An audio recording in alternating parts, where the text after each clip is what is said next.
CAD tools have been around for 20 plus years, and most can do whatever you need them to do, really.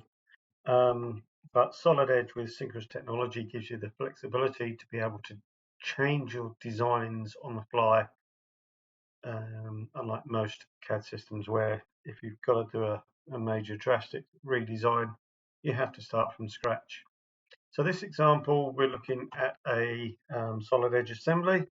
The parts are designed in synchronous, and you'll see that we're in part selection mode. So anytime you pick on something, you've got to edit the part.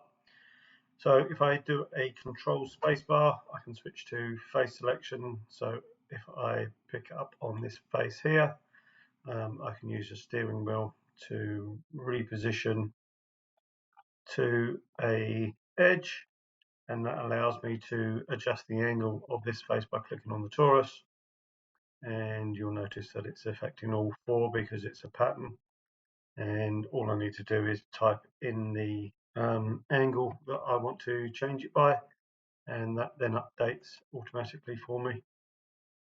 Likewise, if I come back to, say, this face here, I can then edit it by just dragging on the arrow of the steering wheel. You'll notice that because we've got all our geometry recognition design intent settings selected, it's maintaining that offset. I can turn that off with the I key, and then you'll notice that we're now just adjusting that one face.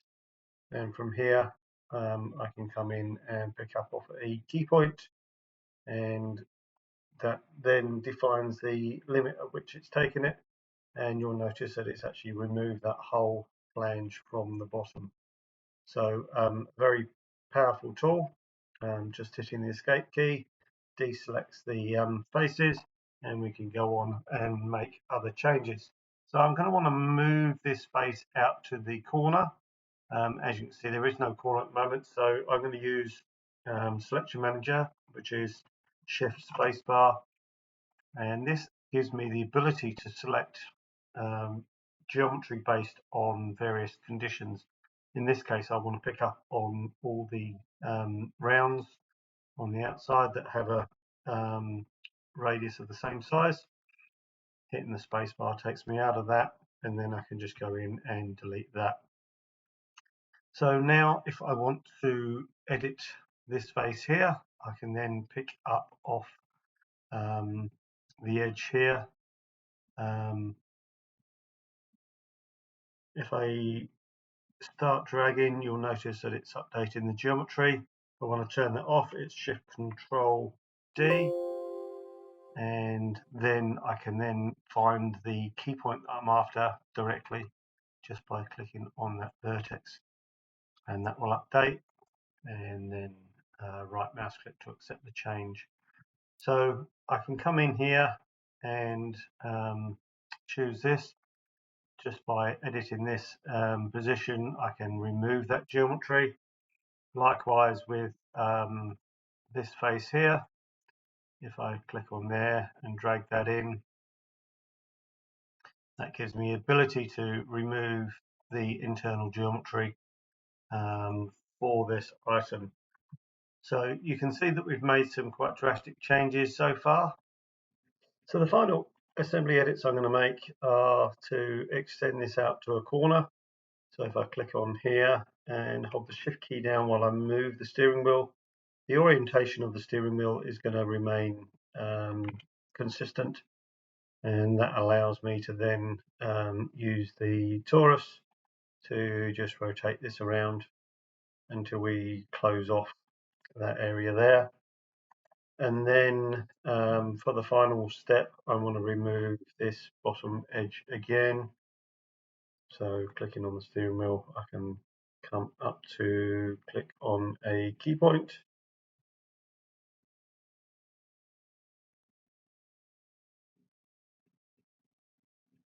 Control Shift D will give me the ability to find that without losing it, and that then removes that portion to give me something quite different from what we started with.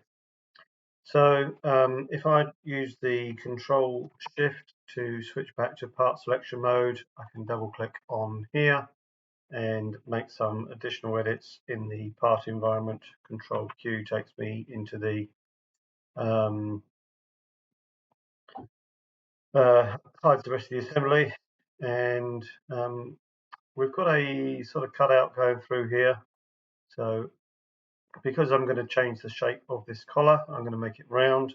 I want to remove that for the moment, so I can then just right mouse click and say detach, and that keeps it as a surface and hides it, but I can attach that back when I have finished what I wanted to do. So if I now click on here and change the size of this, so this will be 59 divided by 2, that makes it into a nice circular shape. And then if I go into the round command, I can click on an edge on here. This one wants to be 75 divided by 2, and I want to do the same on the other 3 edges just to make this a rounded neck. And then from there, all I need to do is come back to this cutout that we created earlier, detached earlier, and then I can then reattach it into the model as it exists now, and you'll see that we have that coming through. But it would have stopped me doing that edit if I'd left it there. So 2 more rounds that I'd like to add in. First one is on the inside edges here. I want to make them 15.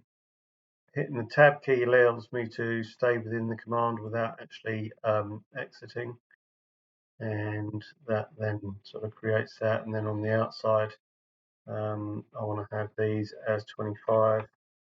So using the tab key again leaves it active, and I can do all 4 as a single feature. So the next stage here is to change the heights. So for this, I'm going to use the Smart Dimension tool, and I want to dimension from the top edge through to the center of the circle.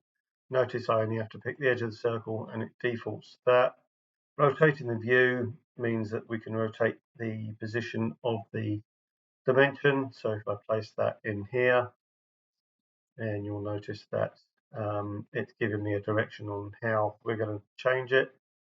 I'm going to lock it to become a lock dimension, and I want to modify the height rather than the depth of it. So if I click on the arrow here, that changes the orientation, and then when I make my change, it's moving up the top edge in here. So then continuing on, I can dimension from the top edge here through to the bottom edge, and that gives me an overall dimension. And in this case I want to again adjust the top edge, and if I put in 350 as the height, because this is a lock dimension, the distance between the hole and the top has to stay the same, and that gives me quite a drastic change on that profile.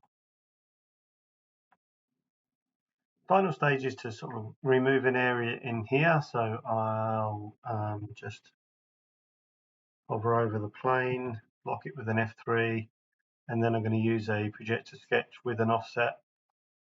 And then if I take the bottom edge, offset that up 40, and then change that to 20, what I can do is take that one and bring that in, take that edge there, and again likewise at the bottom.